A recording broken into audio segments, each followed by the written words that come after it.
I stay away from rattlesnakes because I view them a very poisonous creature.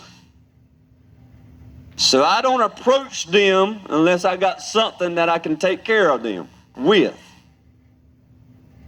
Because that's the way that I look at them. There's things that we see through a particular light that causes us to refrain from it, or either causes us to embrace it because we see it or we hear it through that light. And throughout the church age, there has always been the true church that God has raised up, even in an hour that a religious church sit on its throne. And in that mixture of the true church and a religious church, there has been doctrines that have kind of flowed through that system. And if we're not careful, we'll lend our ear, so to speak, because we're talking about hearing this morning. We'll lend our ear to the doctrines of the religious system, and it will begin to flow through what God has designed to be the true church that operates in the spirit of Him. Not in emotions, not in just feel-good stuff, but I'm talking about the spirit of Him that offers life. Not something that's stagnant. Not something that when you tap into it, you're not satisfied. But that religious system can begin to flow, and its doctrines can begin to flow in the true church. And all of a sudden we have lent our ear to it. So therefore we are caught captive because we have listened to its doctrines and we have believed that this is the way that it is in our hour. Because these things have moved out with the early church, so we're stuck with this so stagnant water just to drink and sip on, and hopefully we'll make it into the kingdom one day. Hopefully.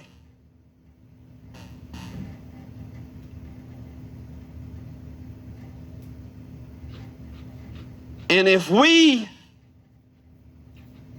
give our ear to that long enough, it becomes a way of life for us. It's what we believe. You want to know what we're seeing, what we're hearing? Look at us. That's what we're seeing, and that's what we're hearing. That's what we're believing. That's because I believe that when it gets in our seeing enough, and when it gets in our hearing enough, it don't matter what other noises are going abroad out there. We have seeing eyes. And we have hearing ears. Hearing ears. To hear the voice of God. And when we are believers, that voice will trump any other voice in our life. So as we hear and as we see, we become.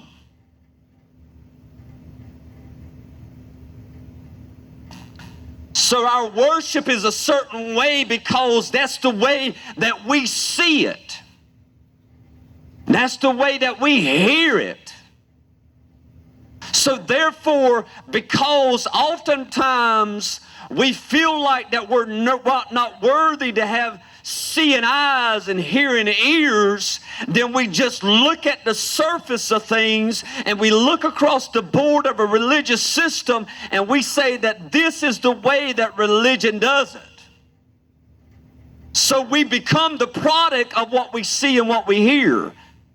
We accept that to be the way that it is in this hour.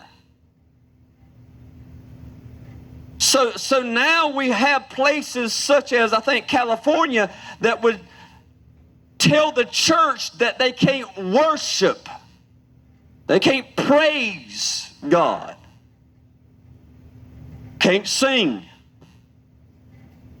And because the church has allowed their ears to be lent towards the voice of this world, they become a product of that. You hear me this morning? So therefore, we close our mouth because we don't understand the significance of our worship. We feel like, because we don't see it or hear it any different, that our worship never goes any further than the roof that we're up under.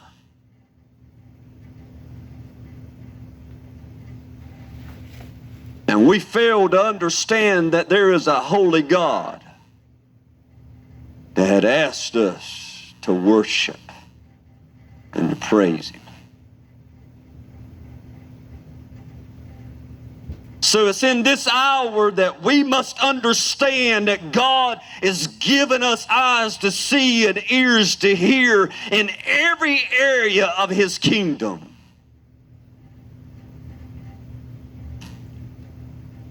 We're hearing and we're seeing. But my question this morning, what are we hearing? And what are we seeing? Because whatever that is will become the product of that thing.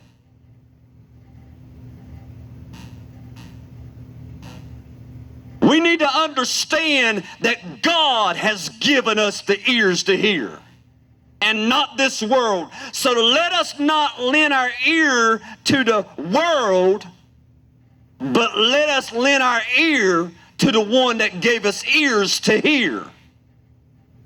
Because you hadn't been given ears to hear the voice of this world, but you have been given ears to hear the voice of your God. All right. John chapter 4, verse 1. When therefore the Lord knew how the Pharisees had heard that Jesus made and baptized more disciples than John, in verse 3, he left Judea and departed again into Galilee. And he must needs go through Samaria. Then cometh he to a city of Samaria, which is called Sychar, near to the parcel of ground that Jacob gave to his son Joseph. We're traveling up in Jacob's well now. Now Jacob's well was there. Jesus, therefore, being wearied with his journey, sat thus on the well. Do not think that was a coincidence that all of a sudden he got weary from his journey and now, there's a well. A particular well. But it was Jacob's well. It meant something in that area to those people.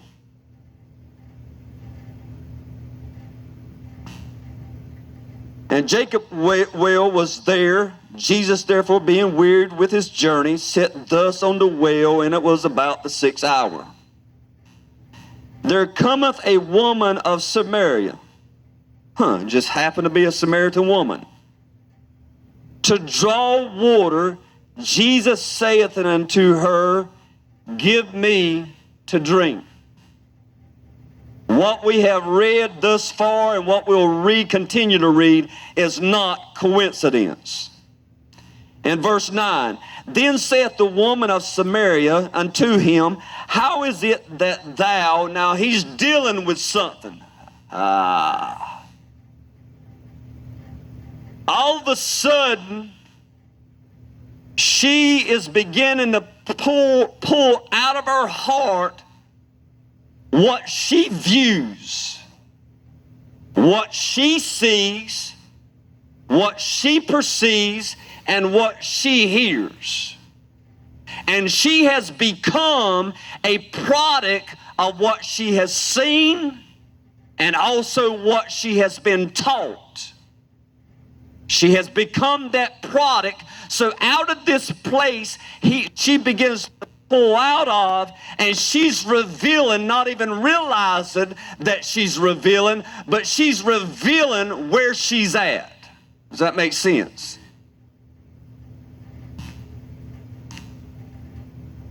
Then saith the woman of Samaria unto him, How is it that thou, being a Jew, asketh drink of me, which am a woman of Samaria? For the Jews, I've seen, the Jews have no dealings with the Samaritans.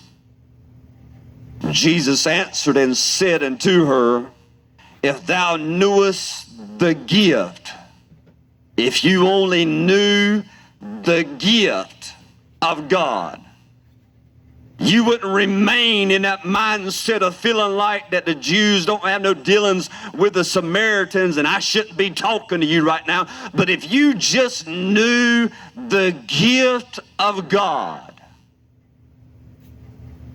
if you can see it the way that it really is and not look at it through the doctrines that you've been taught, if thou knewest the gift of God and who it is that saith to thee, Give me to drink, thou wouldest have asked of him, and he would have given thee living water. Wow. In other words, young lady, you're in this stage. You have brought your water pot. You have come to Jacob's well, and you have fulfilled the traditions of your fathers over and over and over and over. And what I know about you is it has left you empty on the inside.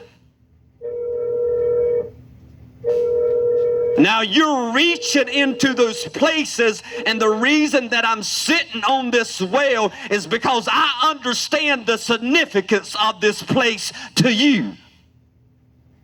I understand that when we begin to have this conversation, that you esteem this well really high. I understand that as I was sitting here, that you were going to bring up the very fact that the Jews don't have no dealings with the Samaritans, and you're going to bring me into question while I'm talking to you. So I'm weeding out, I'm pushing through some of these doctrines that you have believed, that you have listened to, that you have seen, and you have accepted to be God.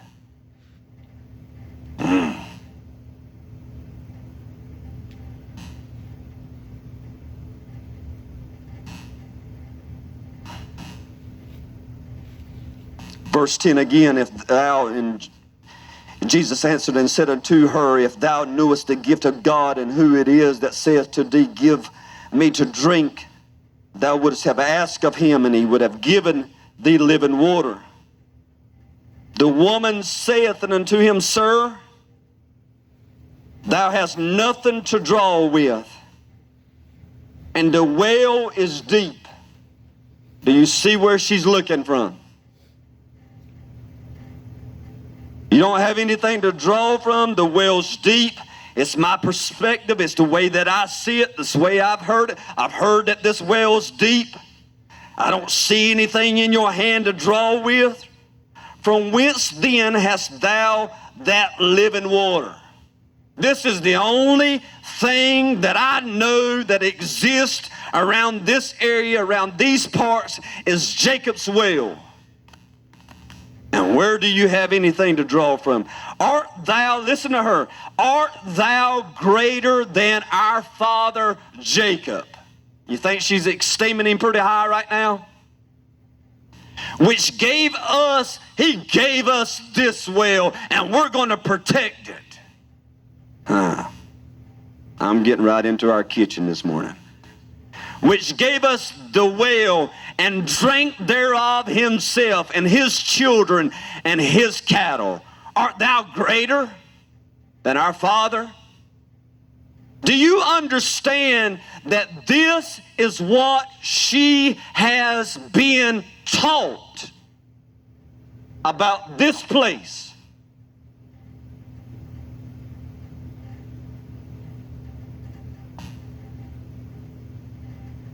and it becomes a way of life. I believe there was much honor that was given into that place. By all the people that were around, much honor was given unto that place, and that very thing kept them captive. They couldn't move beyond what they were seeing and what they have heard. They couldn't move beyond what they had seen year after year after year after year and heard since they were that high.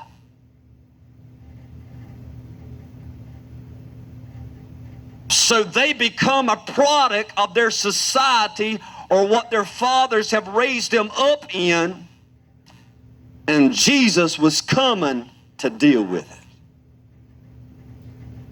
because he has something better.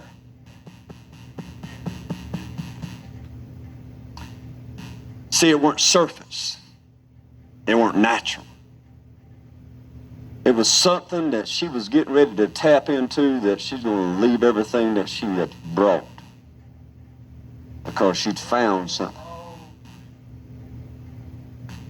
But in order for this to take place, he had to reveal where she was at and also had to reveal what was available to her. Had to reveal where she was at. You're seeing it through this perspective. You heard it from this. You've listened from this area. Now I want to bring you to a better understanding. The problem is if you're standing right here and this is all you know and this is how you've been taught and raised up year after year, then you feel like that this is the only place to exist. And that place has apprehended the individual so that they can't move beyond that place of what they've seen and what they've heard. And that's right, bound. And you may would even add bound by the traditions of men.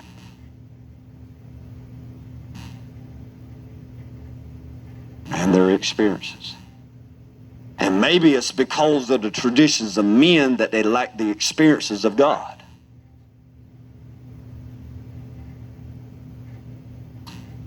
So therefore, the seeing eye has to see deeper. Because there's a call to come up higher. There's a call to come up higher. The hearing ear has to hear deeper than what doctrines have taught it, and understand that through all the doctrines there's the voice of God that is penetrating through all those doctrines, and it's making its way to his bride to bring her out of that place of doctrines into a place of living water. I like it. I like it a lot, because with that in mind, there's the voice of the bridegroom that is speaking life into his bride, that is calling her out of that place. Because on the inside, you know there's such a place that exists. There's a longing on the inside of you that even you would begin to give ear to that because of that longing that resides on the inside of you. So you're not just satisfied with Jacob's well. You're not just satisfied with the traditions of men or what you've been taught day in and day out since you were that high. You believe on the inside that God has more of a purpose for your life than what you're presently experiencing. So therefore, the hearing ear begins to hear the cry of the bridegroom that says, come up higher.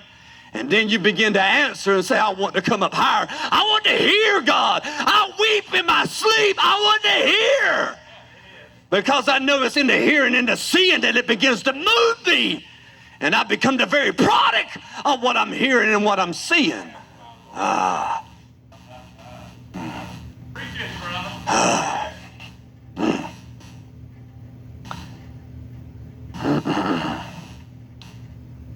Again in verse 12, art thou greater than our father Jacob, which gave us the well and drank thereof himself and his children and his cattle. Jesus answered and said unto her, whosoever drinketh of this water shall thirst again. He is just ripping all the doctrines and the traditions of men, just ripping them apart. But whosoever drinketh of the water that I shall give him shall never thirst. But the water that I shall give him shall be in him a well of water springing up into everlasting life. The woman saith unto him, listen, because I've just showed you where you're at. I just showed you where you've seen from and you heard from, and now I've revealed a place that you didn't even know existed. The woman saith unto him, Sir, give me this water, that I thirst not, neither come hither to draw. I don't want to come back to this place, even though it's been esteemed very high in my family that this is the place that we need to come. I don't want to come back to this place. You're offering me something more than what I'm presently experiencing, and I want that. Yes. Jesus saith unto her, Go, call thou husband. Oh, we got to deal with some other stuff. Go, call thou husband and come hither. The woman answered and said, I have no husband. Jesus said unto her, Thou hast well said, I have no husband. For thou hast had 5 husbands, and he whom thou now hast is not thy husband. In that saidst thou truly. The woman saith unto him, Sir, I perceive that thou art a prophet. Oh, we got to deal with something else. Our fathers worshipped in this mountain, and ye say that in Jerusalem is the place where men ought to worship. Do you hear the doctrines that she has listened to? And it has caused her not to be able to find God. Those doctrines has prevented her from being able to find God. Our fathers again worship in this mountain, and ye say that in Jerusalem is the place where men ought to worship. Jesus saith unto her, Woman, believe me, the hour cometh when ye shall neither in this mountain nor yet at Jerusalem worship the Father.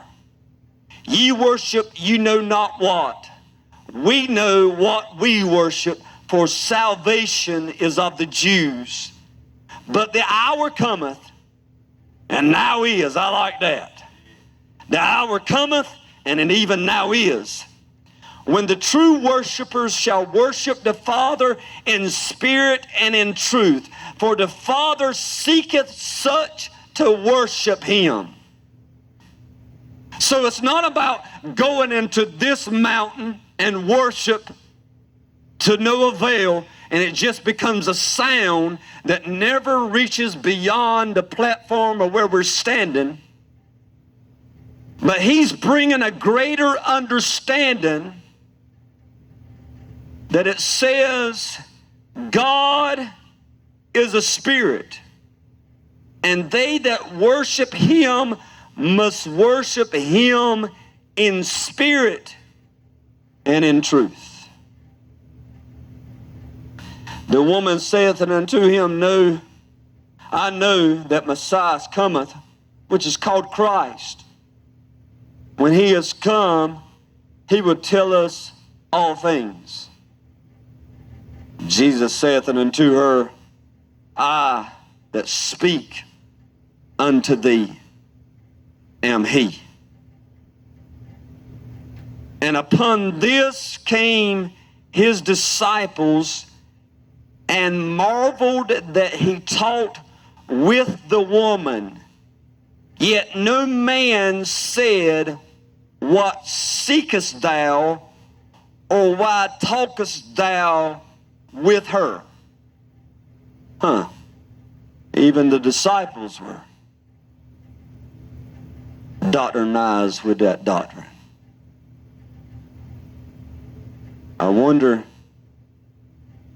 I wonder how many of his followers today have doctrines that the traditions of men is preventing God from being God. In 1 Kings chapter 18,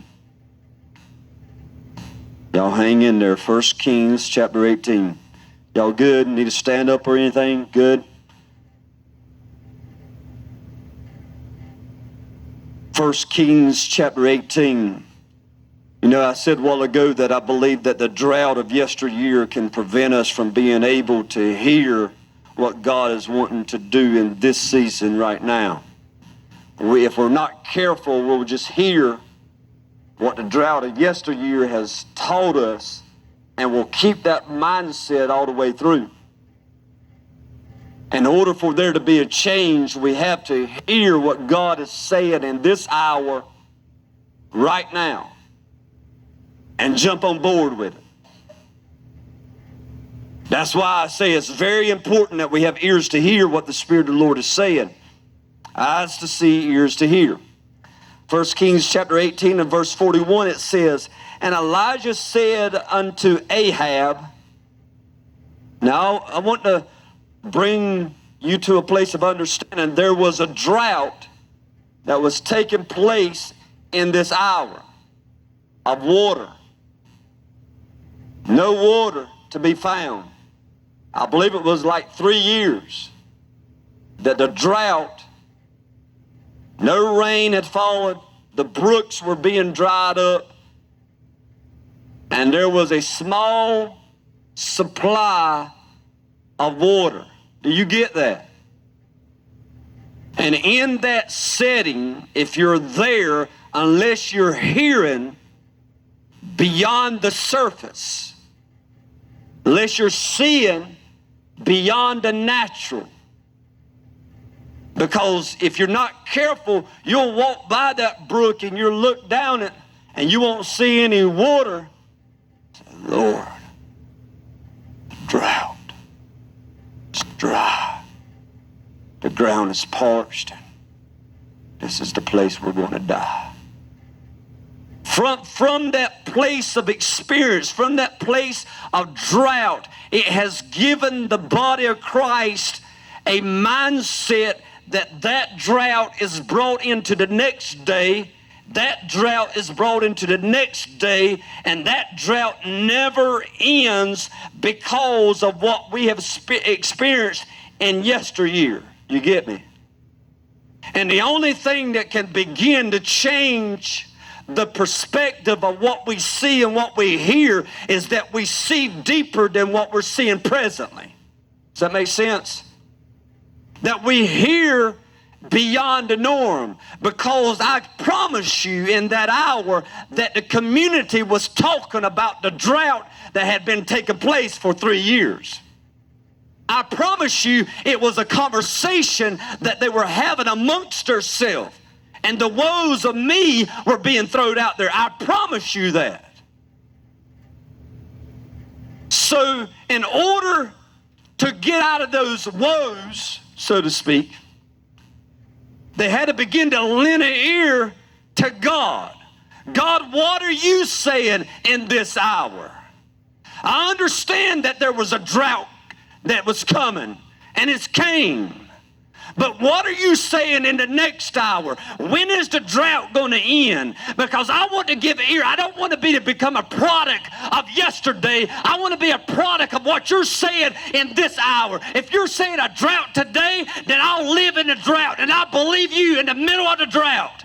But there's coming a day that you're saying the drought's over and it's time for the rain to come. And I believe that in order to be able to hear that, we cannot allow our eyes to get focused on the drought that has been taking place for so long, because we've become a product of it. So, Elijah said unto Ahab, I like this. Get thee up, old boy. I know yesterday it weren't raining. I know yesterday, my own words, You went down to the brook with your little cattle, and they had very little to drink. I understand that. He said, get thee up, eat and drink, for there is a sound of an abundance of rain.